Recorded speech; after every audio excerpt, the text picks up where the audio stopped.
Dhe mirë se vini në Redistor. Me mua sot në program kam kënaqësinë kem Sonit Ashamir Shej, politikan veteran dhe kryetari i Lëvizjes për Zhvillim Kombëtar. Zoti Shej, më mbrëmë, faleminderit që më mua Sonit, kënaqësi. Përsita Gjekondi, më mbrëmë Përsita. Partizane e sigurisht e reformës në drejtësi, Skënder Mingjosi, më mbrëmë Skënder, dhe avanews.al dhe avokati Mon Petraj, më mbrëmë Petraj. Fakt do doja fillimisht të preknim një gjë me lejen tuaj, përse që është çështja e aktualitetit, fakti që sepse është temë edhe politike, por jo vetëm, fakti që SPAK ka kërkuar mbylljen e procedimit penal për gjykatën e Irena Gjoka, e cila ishte akuzuar nga avokatët e Sali Berishës, kallëzuar, pra ishte hapur një procedim penal apo jo Petra, dhe temi SPAK kërkon mbylljen e procedimit pasi nuk ka bazë, i ka kërkuar gjyko, ose i takon gjyko. Por për SPAK-un Gjoka as nuk ka gënjur dhe as është dënuar në Greqi.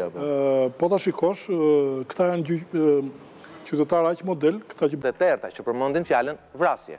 Pra tenton të rikthejë një epokë terrët, sipas 97-s, kur armët shkreheshin brenda dhe jashtë kuvendit. Kërkon dëshpërimisht vëmendje dhe nuk është se nuk e merr. Qoftë edhe nga minutat që tani unë po harxoj me to.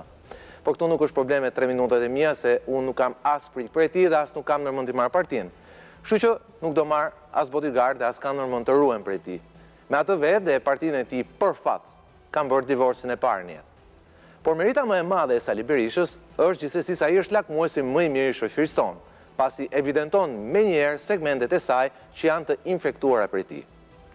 Sot për shembull shoqata e gjykatësve bëri një reagim të pakërkuar ku duart orkiste rrëzimin e reformës në drejtësi në Itali, dhe jo vetëm kaq. E shoqëronte me komentin domethënës, drejtësia vendos për jetën demokratike në vend. Pra gjykatësit vendosin dhe kush janë qeverisë dhe kush është në opozitë. Kuptohet, frika e tyre është se shumica e shqiptarëve, nëse bëhet një referendum kundër tyre, do të votonin kundër, ndoshta në masën 80%.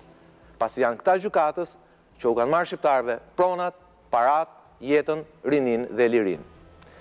Por e kanë kohë që friksohen. Edi Rama mund të ketë të gjitha defektet që ka Sali Berisha, por së paku nuk e ka as pirjen, as instinktin e vrasjes.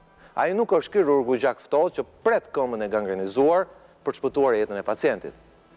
Por dilema më e madhe që kam unë për kreun e mazhorancës është nëse ai ka gjetur ilaçin e duhur për smundjen dhe në fund fare a mund të shërohet një gangren me aspirina. Gjithsesi duket qartë se mazhoranca ka nisur një farë kundër reagimi. Rregullimi i raportit pushteteve mes politikës dhe drejtësisë i pari ka regjistruar 2 aksione. Një ai votimit kundër heqjes së imunitetit të ish-zëvendës kryeministres në akuzë për favorizim në tenderin e tunelit Llogaras. E dyta është ndryshimi i kodit procedurës penale për masën e pezullimit.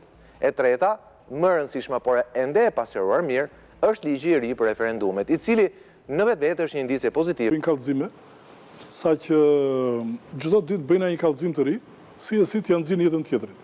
Po ta shikosh kështu në vazhdimsi. Dhe marrëdhënia për të cilën kur bëjnë këto kallëzime fillojnë që edhe veti besojnë nga ato gënjeshtra të cilët paraqesin.